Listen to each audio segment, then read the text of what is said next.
হয় মৃতপ্ৰায় নামৰূপ সাৰ কাৰখানাৰ কাৰণে এটা ভাল খবৰ ইতিমধ্যে কেন্দ্ৰীয় চৰকাৰে যে 100 কোটি টকা মুকলি কৰি দিছে তাৰ কাৰণে আচলতে নামৰূপবাসীৰ মাজত আচলতে আনন্দ উল্লাস দেখিবলৈ পোৱা গৈছে মোৰ সতীৰ্থ নীলোৎপল দেখাব সামগ্ৰিক কৰিব আচলতে নামৰূপবাসীৰ কাৰণে আজি দিনটো অতি ঐতিহাসিক দিন আচলতে মৃতপ্ৰায় যি নামৰূপ সাৰ কাৰখানা তৃতীয় গোটটো মেৰামতিৰ কাৰণে আচলতে কেন্দ্ৰীয় চৰকাৰে ইতিমধ্যে 100 কোটি টকা মুকলি কৰি দিছে তাৰ কাৰণে দেখিবলৈ চাই আচলতে নামৰূপবাসী উল্লাস উদ্দীপনা হৈছে ফটকা ফুটাই আচলতে তেওঁলোকে আনন্দ মতাহৰা হৈছে তেওঁলোকৰ আচলতে দীৰ্ঘদিনীয়া এটা দাবী আছিলে যে নামৰূপ সাৰ কাৰখানা জীয়াই তুলিব লাগে তাৰ কাৰণে আচলতে আজি কেন্দ্ৰীয় চৰকাৰে যি পদক্ষেপ লৈছে আচলতে 100 কোটি মুকলি তাৰ কাৰণে তেওঁলোকে আজি উৎফুল্লিত হৈছে এজন ব্যক্তিয়ে আচলতে নামৰূপবাসীৰ কাৰণে এটা ঐতিহাসিক দিন আজি 100 কোটি টকা কেন্দ্ৰীয় চৰকাৰে মুকলি কৰি দিছে কি ক'ব কাক ধন্যবাদ জনাব আমি সৰ্বপ্ৰথমতে আমাৰ অসমীয়া মাননীয় মুখ্যমন্ত্ৰী হিমন্ত বিশ্ব শৰ্মা ডাঙৰীয়াক ধন্যবাদ জনাইছোঁ আমাৰ সাংসদ ৰামেশ্বৰ তেলী ডাঙৰীয়াক ধন্যবাদ জনাইছোঁ আৰু আমাৰ নাহৰকটীয়া 120 নং বিধানসভা সমষ্টিৰ বিধায়ক তৰংগ গগৈ ডাঙৰীয়াক তেখেতকো বিশেষকৈ ধন্যবাদ জনাইছোঁ কেনেকুৱা লাগিছে আজি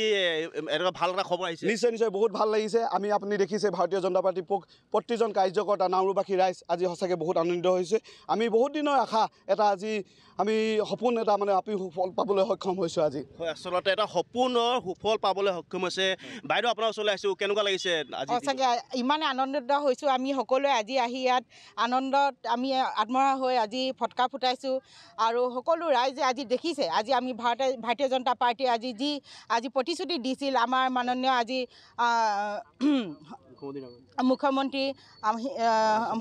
সন্মানীয় আজি তৰংগ গগৈ ডাঙৰীয়াকে ধৰি আজি আমাৰ মুখ্যমন্ত্ৰী ডাঙৰীয়া তেওঁলোকে আজি যি সপোন আমাক কৈছিল দেখুৱাইছিল সেইটো আজি প্ৰতিফলিত হৈছে আজি আমি সঁচাকৈ বহুত উৎসাহিত হৈছোঁ আজি মাননীয় হেমন্ত বিশ্ব ডাঙৰীয়াক আমি ধন্যবাদ জনাইছোঁ লগতে আমাৰ সংসদ মন্ত্ৰী আমাৰ ৰামেশ্বৰ তেলী ডাঙৰীয়াকে ধন্যবাদ জনাইছোঁ লগতে আমাৰ স্থানীয় বিধায়ক তৰংগ গগৈ ডাঙৰীয়াক আমি ধন্যবাদ জ্ঞাপন কৰিছোঁ আচলতে ঐতিহাসিক দিন আপোনাৰ ওচৰলৈ আহিছোঁ আচলতে কেনেকুৱা লাগিছে আচলতে গোটেই কথাটো হৈছে কি এই নামৰূপ যিটো BVFCL আমাৰ ফেক্টৰী এই ফেক্টৰীটো আমাৰ সকলোৰে স্বাভিমান জড়িত হৈ আছে ইয়াত আমাৰ সকলোৰে ইয়াৰ মৰম জড়িত হৈ আছে ইয়াৰ লগত ইয়াৰ আশা জড়িত হৈ আছে ভৱিষ্যত প্ৰজন্মৰ ইয়াৰ সপোন জড়িত হৈ আছে গতিকে আজি এনেকুৱা এটা সুখৰ খবৰে আমাক অতিকৈ গৌৰৱান্বিত কৰিছে আৰু নামৰূপবাসী হিচাপে আমি অত্যন্ত গৌৰৱান্বিত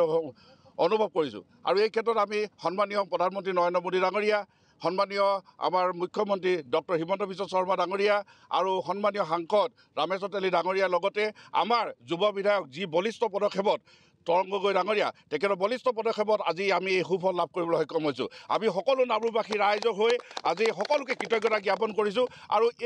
এই যিটো আমাৰ দাবী এই দাবী আচলতে বহুত দিনৰ পৰা চলি আহিছিলে আৰু ইয়াত থকা আমাৰ বিভিন্ন দল সংগঠন আৰু বিভিন্ন ৰাইজ সকলোলৈকে আমি আন্তৰিক অভিনন্দন তথা কৃতজ্ঞতা জ্ঞাপন কৰিছোঁ সকলোৰে যি প্ৰচেষ্টাত আৰু সকলোৰে মৰমৰ এই উদ্যোগটো পুনৰ এক উজ্জীৱিত হৈ উঠিব তাৰ কাৰণে অতিকে উৎফুল্লিত হৈ পৰিছোঁ ভাৰতীয় জনতা পাৰ্টি জিন্দাবাদ ভাৰতীয় জনতা পাৰ্টি জিন্দাবাদ ভাৰতীয় জনতা পাৰ্টি তেওঁলোকে উৎফুল্লিত হৈছে